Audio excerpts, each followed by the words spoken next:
प्रशासनाची आजपर्यंत काय हालचाल झाली आतापर्यंत? तर मागील 5 दिवसापासून आता या ठिकाणी मी जालना जिल्ह्यातील शेतकऱ्यांच्या विविध प्रश्नाकरता उपोषणाला बसलो आहेत, परंतु कालपर्यंत किंवा आजपर्यंत जिल्हा स्तरावरून कुठलाही प्रतिनिधी, शासनाचा कलेक्टर असेल किंवा कृषीचे काही अधिकारी असतील, विम्याचे कोणी अधिकारी असतील, जिल्हा स्तरावरील कोणी या ठिकाणावर फिरकले सुद्धा नाही।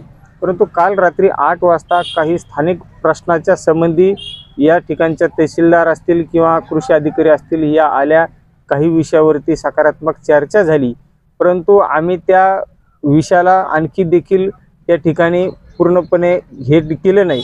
आम्ही पुढचे जे काय आमचे मागण्या आहेत त्या मागण्यासाठी आमचा रेटा चालूच आहे आणि त्यामुळे आणखी देखील उपोषण आमचे कित्येक दिवस चालेल हे कोणी सांगू शकणार नाही। परंतु मागण्या जोपर्यंत आमच्या मान्य होणार नाहीत, आता मागण्या ज्या आहेत त्या अत्यंत महत्त्वाच्या आहेत आणि ह्या एकट्या माझ्या नाहीत, तर संपूर्ण जालना जिल्ह्यातील 15 ते 20 लाख शेतकऱ्यांच्या ह्या विविध प्रकारच्या मागण्या आहेत।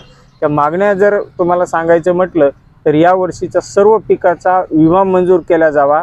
मागच्या वर्षी जी मोसंबीची, यावर्षी जी मोसंबीची फळगळ झाली त्याची नुकसान भरपाई म्हणून आम्हाला प्रति झाडानुसार 1000 रुपये मिळावेत। मागील दुष्काळामुळे ज्या 3500 हेक्टर फळबागा ह्या दुष्काळी उपाययोजना न केल्यामुळे जळाल्या, त्याची नुकसान भरपाई मिळावी। जालना जिल्ह्यातील सर्व बँकांनी शेतकऱ्यांना तातडीने पीक कर्ज वाटप करावं। त्याचबरोबर मागील वर्षी 2022-23चं जे अनुदान राहिलेले, जे ओल्या दुष्काळाचं अनुदान, ते देखील अनेक शेतकरी असे आहेत की त्यांनी KYC केली, त्या KYC करून 5-5, 6-6 महिने झाले तरी देखील त्यांना आणखी अनुदान ते मिळालं नाही।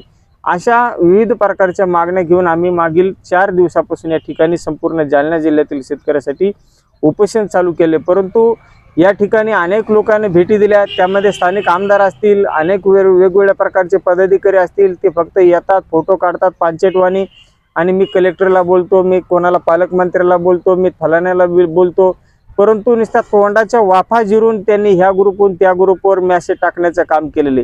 परंतु ह्या हरामखोराला आणखी देखील माझे सांगण्याचं काम आहे, मी या ठिकाणून सांगतोय की आणखी हे काम तुमचं होतं, परंतु एक शेतकरी पुत्राला या ठिकाणी मागील 4 दिवसापासून बिगर अन्न पाण्यापासून उपाशी राहून शेतकऱ्यासाठी करावं लागतंय। मग तुम्ही नेमकं करतात काय, तर याचं उत्तर तुम्हाला येणाऱ्या टायमामध्ये जालना जिल्ह्यातील सर्व शेतकऱ्यांना द्यावा लागणार आहे। नुसता हा या स्थानिक आमदाराचाच प्रश्न नाही, तर यांच्यासारखे पुढे आणखी 4 भाडखव आमदार आहेत आणि 2 खासदार आहेत, या सर्वांचा हा प्रश्न आहे आणि याच्यापासून 15 ते 20 लाख शेतकरी जालना जिल्ह्यामधला वंचित आहे।